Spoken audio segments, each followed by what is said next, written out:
If there's one thing that 2020 has taught us is that not only is this just a crappy year in general, it's also pretty hard to get your hands on graphics cards these days.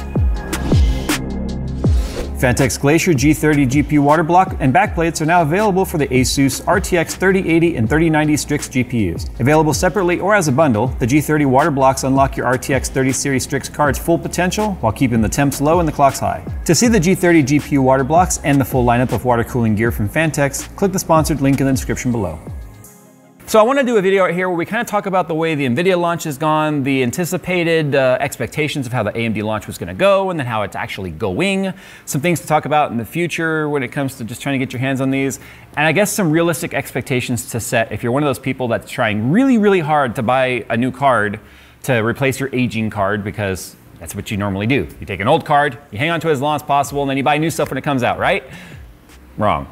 I figured what better way to do a move though than to start off a video about how hard it is to get new cards than to go ahead and unbox another one right here for you guys. This, oh my God.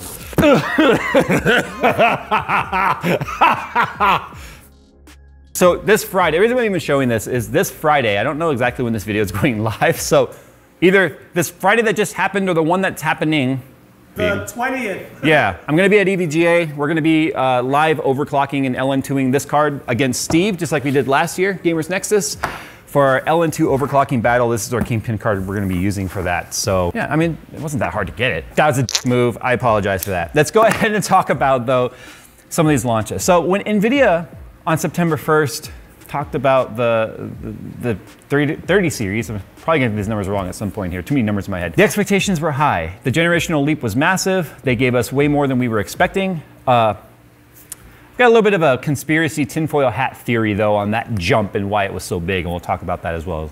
A lot to talk about today. The expectations were high, the demand was obviously gonna be high. We know with 2020, everything is in high demand. Everything.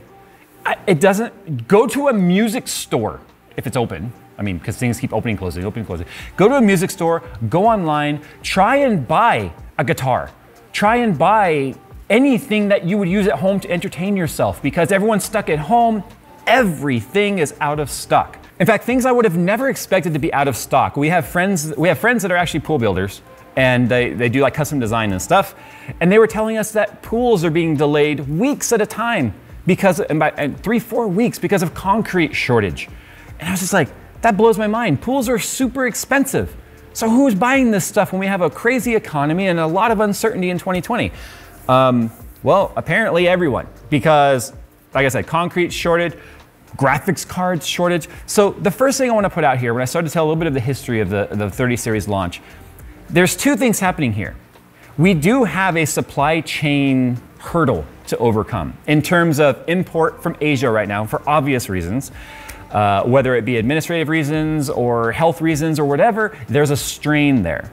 Second of all, manufacturing was shut down across the world for a better part of the first half of this year. And things have ramped back up, and they should have helped with the amount of product that was able to be developed and manufactured, not just developed, but manufactured. But what happened here is we saw an amount of supply that any other year would have probably sufficed for at least a couple of hours worth of availability, which is, we saw that with the 20 series, we saw it with the 10 series, we saw it with, heck, even when the RX 480 came out and the 580 and the 590 and all that, and the 5700 XT, we saw all those products go out of stock, but it took a lot longer to get there. Because not only are we seeing what companies tend to bank on typical supply, right? They look at previous launches and they say, well, how many sold? How many did we make? What's the yields? What, you know, it's a balancing act. You don't want to overproduce and have a warehouse full of stuff not moving. That's all loss. And guess what? We're towards the end of the year. The last thing they want is a giant warehouse full of stuff not moving because they pay taxes on that. Same thing with retailers. So it's a juggling game on how much you produce. Well, I believe they produced based on previous numbers sold. But what was grossly underestimated was the demand that we were going to see, the amount of buyers that we were going to see. I'm not gonna, I hate when people do the whole, on a source not authorized to comment, and then they proceed to give a comment, and it's like, well, you can take that with a grain of salt. Take what I'm about to say with a grain of salt as well, but I can tell you, I've talked to some sources that clearly are not gonna allow me to say who they are, that there was about 10 times the expected people buying these than what was expected. 10 times what they've seen in the past. And that's because of the craziness that we're seeing here with 2020 in terms of the stay-at-home orders, people building their own, upgrading their rigs because they're like, well, I'm stuck at home, might as well enjoy some games and stuff, and people getting into computers for the first time at a time when computers were already more popular than they've ever been. So you take the popularity that we saw of computer gaming, PC gaming, consoles even, because of live streaming now, and you compound that with the amount of people now just bored at home and wanting to upgrade, it made the situation even worse. Now let's fast forward to AMD's launch, because NVIDIA, as you guys know, is still about 30 days behind in terms of availability. What I mean by that is if you pre-order a card from a manufacturer, AMD, or not AMD, EVGA, Gigabyte, whatever, it takes about 30 days to get that order filled, which is not good, but at least you're seeing orders make their way in. And remember, the manufacturers can only build as fast as NVIDIA is supplying them the chips that they need to stick on. The manufacturer can build everything on this board but the core. They are at the mercy of when they received the cores from NVIDIA. AMD, on the other hand, what makes this launch worse, in my opinion, and here we go, Jay's such an NVIDIA fanboy. No, I am a gaming PCMR, PC-loving fanboy. I want everyone, whether it be AMD or NVIDIA, to build computers, share it with your family, get your kids involved, play games, learn coding, do whatever you want to do on a computer. It makes you smarter, in my opinion, or in some cases dumber, but that's neither here nor there. What we saw here was a promise. Frank, whatever his name is, he's an AMD marketing guy, even bet someone 10 bucks that there's gonna be plenty of availability for everyone. Well, here's where AMD royally screwed up. One, NVIDIA launched the FE and the AIB cards simultaneously. Yes, there was a different embargo date for the reviews. However, if you went to a store to buy one, whether it was a place that sold FE or AIBs, you had the full inventory to hope, which most people unfortunately didn't, get their hands on. AMD thought it was good to have an 18th launch for their design, and then wait until the 25th for the AIB sales to happen. So there's already a delay there in terms of availability. Yes, you're seeing MSI and Gigabyte and XFX and all those cards that look like this guy, and then they have their logos on the fans and such, and then they have a box that says MSI, but it's just rebranded this, which is the way it was done for many years on both brands. So what we're seeing right here is a really weird, staggered launch. As we kind of watch the way this launch is unfolding, we're seeing companies like B&H Photo.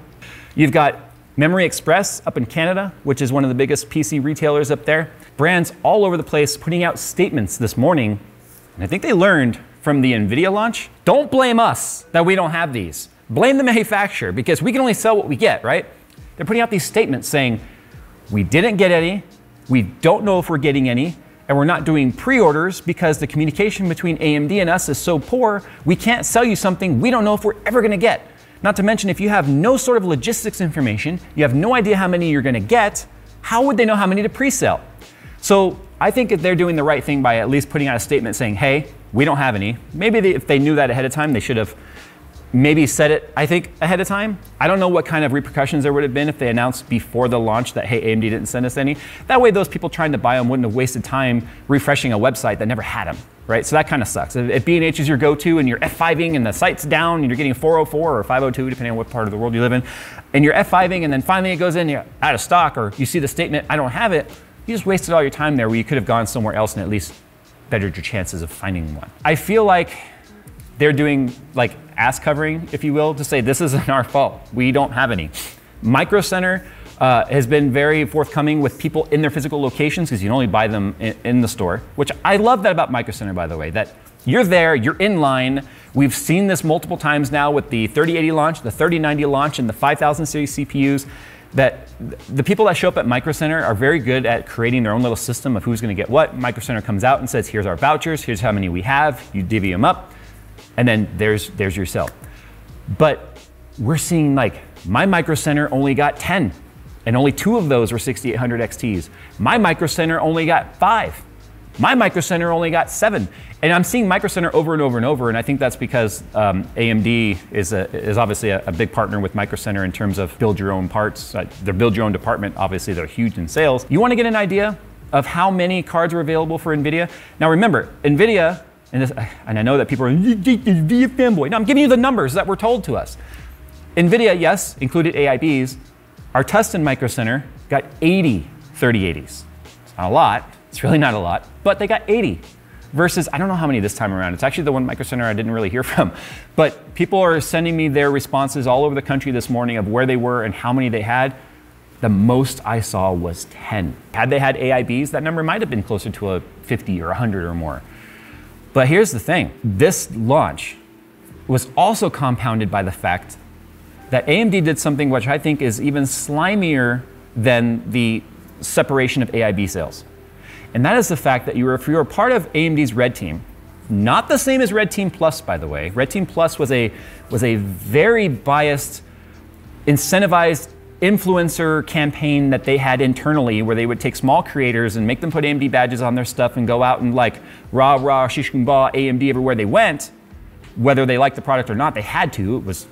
We won't get into that, but let's just say that there was some really just dirty stuff that took place in Red Team Plus. Red Team is what they're calling their community. They put out links to community members, giving them the opportunity to buy this card before it went on sale to the general public.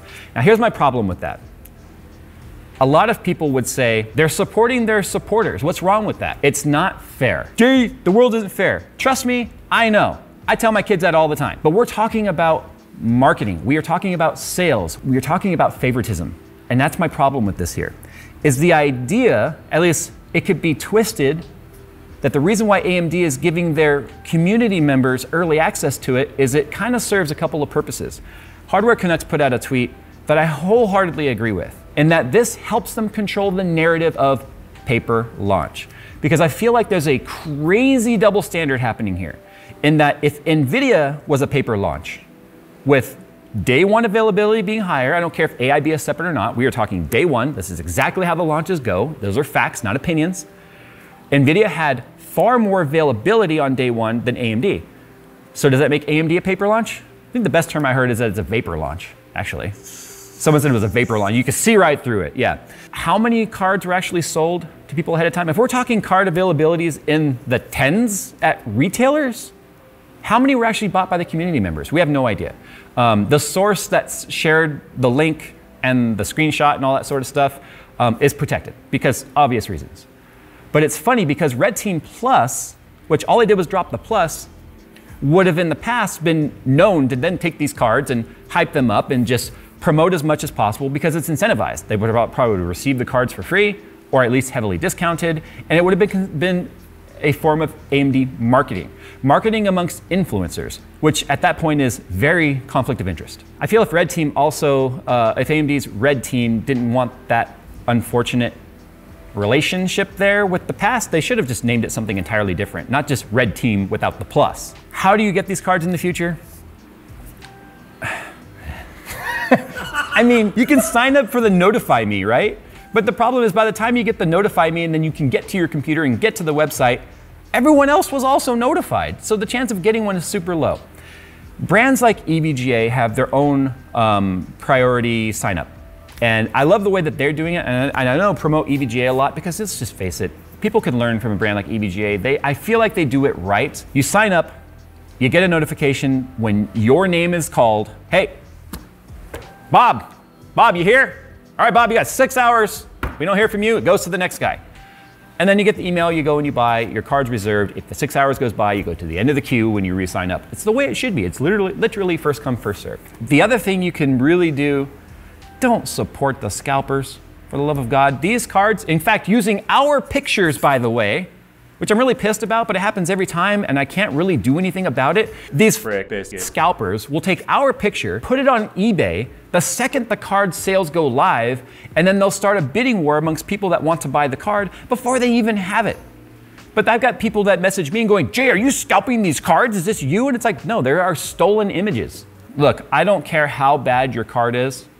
It's not worth supporting that behavior, which is now for the first time truly made its way into our genre, affecting things, because these people, all they do is chase profits. And the thing is, with the popularity of computers, plus the compounding of the 2020 issues that we're dealing with, and then just this being at its pinnacle right now in terms of popularity, it just popped up on the radars of like, hey, there's money to be had here. It's not a product they care about.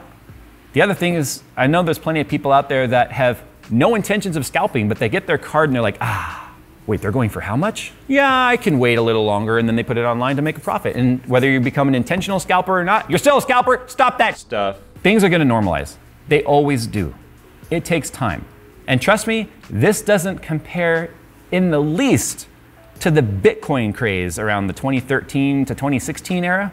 No one was scalping those. They were buying them up from the manufacturers in bulk to create Bitcoin farms out of them. By the time those cards went on sale, they were like ridden hard and put away wet.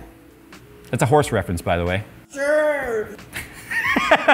My predictions here is that Q1 of 2021, God, it sounds so far away, but yet it's not. 2021, wow. Q1 of 2021, I have a feeling around mid to latter half of Q1 is when we'll see things start to normalize. And I think a lot of that will just have to do with the way things happen at the first of the year versus the end of the year. That's my hope anyway. My issue here, and where I'm just super disappointed with AMD, is they had this opportunity to truly just, look, you've made a product. You've made this physical thing, which competes with and beats NVIDIA toe-to-toe on various titles. Look, trading blows is perfect. No one was looking for a clear winner of this card wins every title or this card wins every title. When this wins some and this wins some, you have performance parity. It's amazing. Something we've been wanting now for almost 10 years when it comes to AMD. They've always just said, well, we only want to compete at center mass, which is the mid-market and low end. Well, guess what? You have your high-end card. Why did you have to really go and screw it up by making promises you knew you couldn't keep in terms of availability? Normally the expectations are high and then fall short from performance. That's not the case here. This is an amazing card that unfortunately is just getting AMD'd. And I have not been super easy on NVIDIA either. I've called out NVIDIA in the past on some stupid shenanigans. I've had angry emails, I've had angry phone calls, simultaneously being called an NVIDIA fanboy while I have NVIDIA literally pissed at me on the phone. Do you know what that feels like? To have the brand you're being accused of shilling for mad at you because you were like real with them? The only thing I care about, honestly, is you guys and setting some expectations to be realistic with this sort of stuff. And these talking head videos, I always feel like they're a waste of time, but the amount of people that will message me and say, hey, this talking head video, or they'll link me to one in the past, or like recently I had someone link me, and you'll know who you are. I forget your name off the top of my head, I'm sorry, but I saw your email saying, thank you for your how to buy used hardware video that we put out in the last couple months because we knew these launches were coming, where they took our advice, walked away from a few deals because the way people responded, that I said people would respond like if they had something they were trying to hide, and ended up going with people that were receptive to the ideas of bringing a computer, allowing you to test it and stuff, and they feel like they got the most for their money and the safest transaction that they could. So these talking head videos, I do feel like help some people, and that's the whole reason why I do them. It's just food for thought. Let it grow in your mind. Plant the seed in your brain soil and let the plant pop out the top of your head when you're ready, and then go do stuff. So anyway, that's been Jay's 2 cents. I hope you guys learned something today, and as always, we'll see you in the next one.